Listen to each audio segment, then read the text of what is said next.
yaxshi ishlar olib borilyapti. Bolalar uchun va mahalladoshlar shu domda yashaganlar uchun ham juda yaxshi ishlar bo'ldi. Va nima uchun bu ishlar yaxshi bo'lishi ta'minlanishi albatta bu domda yashovchilar faolligi, to'lovlar o'z vaqtida bo'lishi. Tomlarimiz ham albatta qilindi, yangitdan hammasi bo'ldi. Liftlarimiz yangi almashtirildi. Hamma ishlarimiz yaxshi o'z vaqtida bajarilyapti.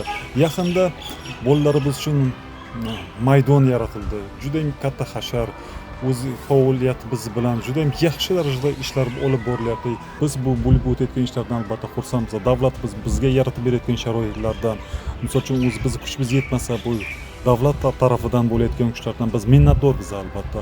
Hammasi yaxshi, ijobiy darajada bo'lyapti albatta.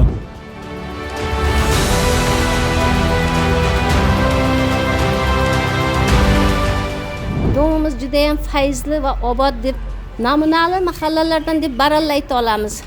Aktiv va faol shirkatlardan desak adashmaymiz. 6 ta podyezdimiz har doim yuvilgan, ozoda, toza, 18 ta kamera xavfsizlik bilan ta'minlangan, yashil hudud, archalar, shaxsiy artizanlarimiz bor domimizni. Maraka, to'y, marosimlarda ishlatadigan hamma narsaga, hamma sharoitlarga ega domimizlar.